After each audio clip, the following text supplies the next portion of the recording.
और हमारे आज के मुख्य अतिथि है, पर उनको विशिष्ट अतिथि बनाया आपने।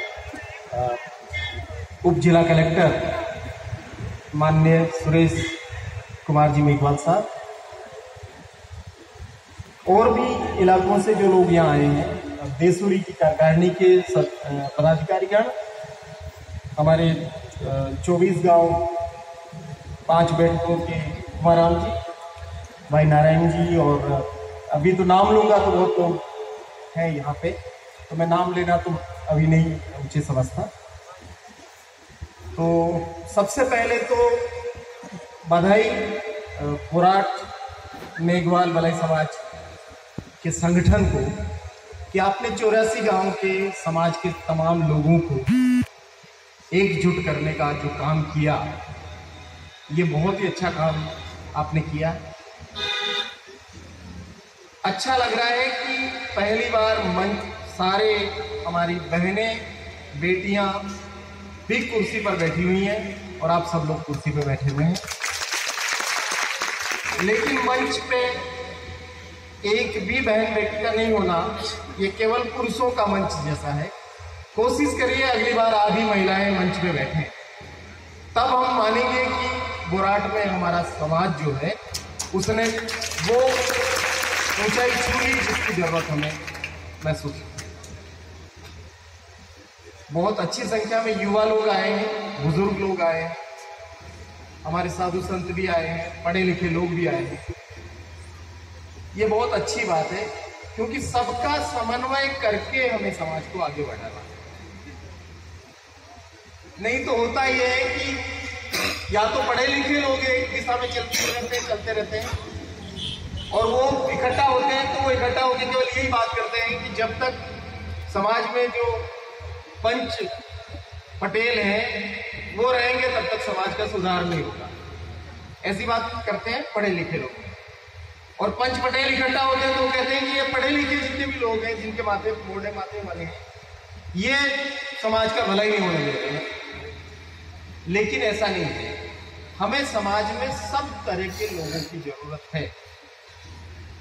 बुजुर्गों की जरूरत है जिनको अनुभव है, पंच पटेलों की जरूरत है, साधु संतों की भी जरूरत है, पर अंधविश्वास करने वालों की जरूरत नहीं है।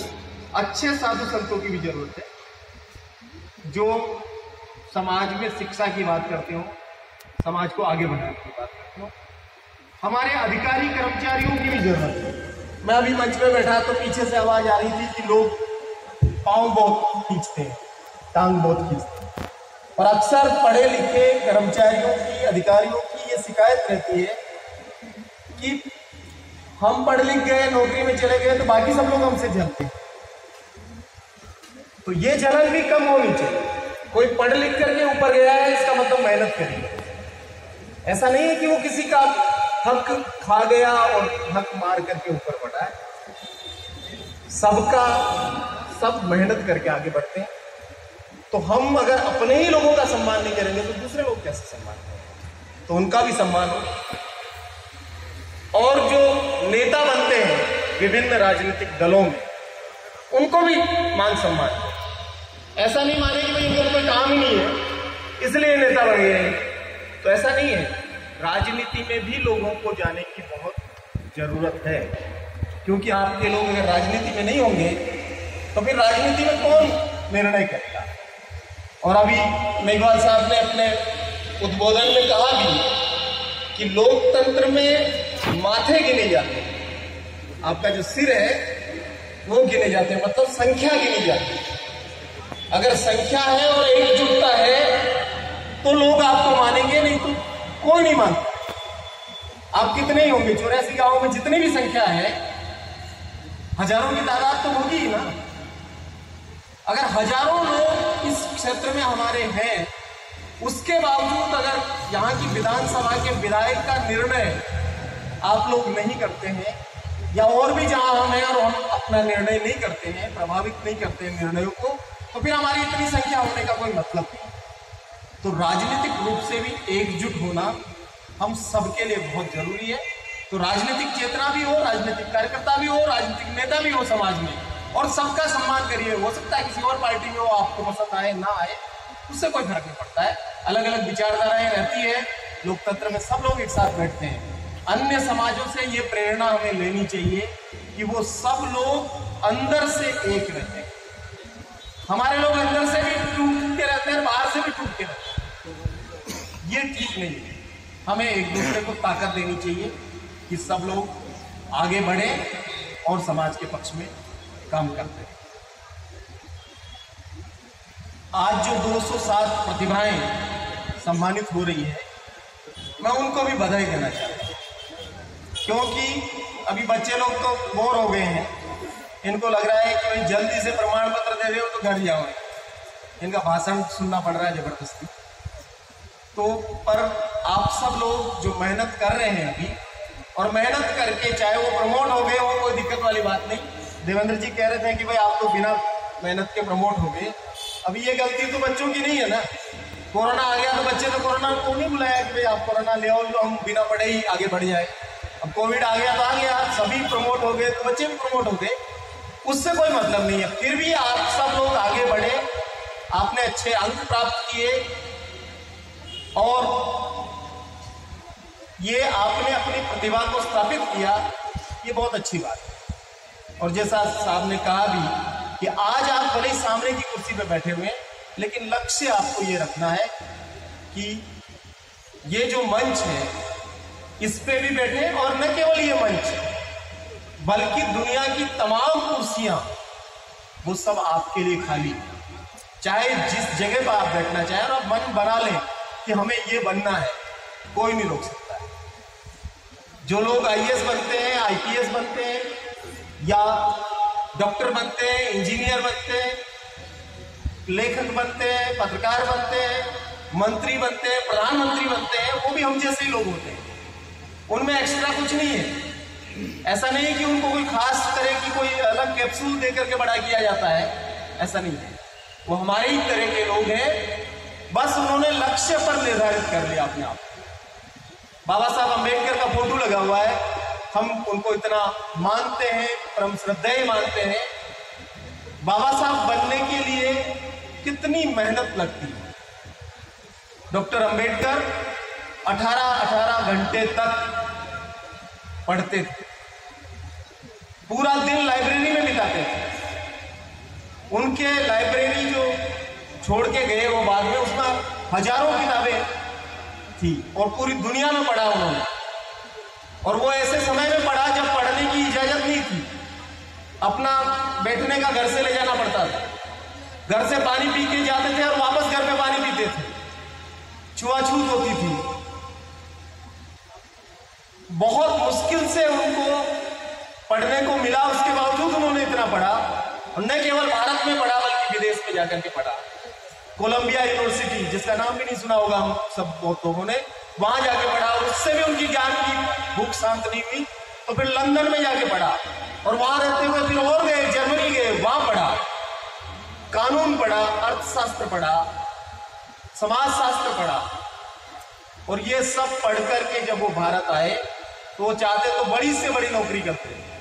महाराजा गायकवाड़ के वो सैन्य सचिव भी बने और फिर एक कॉलेज में प्रोफेसर भी बने, लेकिन उनको लगा कि मुझे अपने समाज को मदद करनी पड़ेगी, क्योंकि मैं तो पढ़ लिख गया लेकिन बाकी समाज वहीं रह गया जहां पर पीछे रह गया। तो फिर उन्होंने पूरा जीवन लगाया और जीवन लगा करके हमारे लिए ये व्यवस्था की। तो आज अगर हम कुर्सियों पर बैठे हुए हैं और अच्छे कपड़े पहने हुए हैं और ये मंच पर बोल रहे हैं, या सुरेश के एम साहब उप जिला कलेक्टर बने हैं, इस सब में डॉक्टर अंबेडकर का बहुत योगदान है। नहीं तो ये संभव ही नहीं था। आज भी आप देखते हैं, हम आमेर के पास में गांव में, गुनिया गांव, शायद आप जानते भी होंगे, वहां आपके जैसा साफा बांध लिया था अपने लोगों ने। वहां उन्होंने साफा पकड़ करके और आग में डाल दिया। उन्होंने कहा तुम ऐसा साफा कैसे बांध सकते हो। पहले औरतें आभूषण पहन लेती थी तो मारपीट होती थी। अभी भी घोड़ी पर बैठने को लेकर के थोड़े दिनों पहले आपके यहां पर कुछ हो गया। तो ये सब चीजें उस जमाने में तो और खतरनाक थी जब बाबा साहब थे तब, लेकिन बावजूद उसके हिम्मत नहीं हारी। उन्होंने इस देश के पहले श्रम मंत्री बने, कानून मंत्री बने और जब कलम उनके हाथ में आई तो आप हम सबके लिए संविधान में ऐसी व्यवस्था करी उन्होंने कि जब तक हम जिएंगे, हमारी और पीढ़ियां जिएगी, तब तक उनको कोई अधिकार से वंचित नहीं। तो बाबा साहब को याद करते रहे जब भी आप कुर्सी पे बैठे, तब बाबा साहब को याद करें जब भी आप पानी का गिलास पिए, तो याद करें कि ये पानी मिलना बहुत मुश्किल था, तो उन्होंने महाड़ सत्याग्रह किया था और वहां सत्याग्रह करके पानी पीने का अधिकार दिया था। ये कुर्सी पे जो हम बैठे हैं वो उनकी वजह से है, अच्छे कपड़े जो हम पहन रहे हैं उनकी वजह से है, ये महिलाओं को जो अधिकार मिला उनकी वजह से है, ये बेटियां जो पढ़ रही है, ये जो बच्चे पढ़ पा रहे हैं, ये सब डॉक्टर अम्बेडकर की वजह से। लेकिन केवल याद करने से काम नहीं चलेगा कि भाई याद करते रहे और बाबा साहब की जय जय बोलते रहे, ऐसा दुपट्टा बांध ले या नीला दुपट्टा बांध ले, उससे काम चलने वाला नहीं। हमें सीखना यह है कि बाबा साहब ने आखिर जो किया वो इतनी सुविधा होने के बावजूद हम क्यों नहीं कर पाए। अगर उस जमाने में डॉक्टर अम्बेडकर अमेरिका पढ़ने जा सकते थे, तो वो वक्त कब आएगा कि इस 84 गांव से बच्चे लंदन पढ़ने जाएंगे, अमेरिका पढ़ने जाएंगे।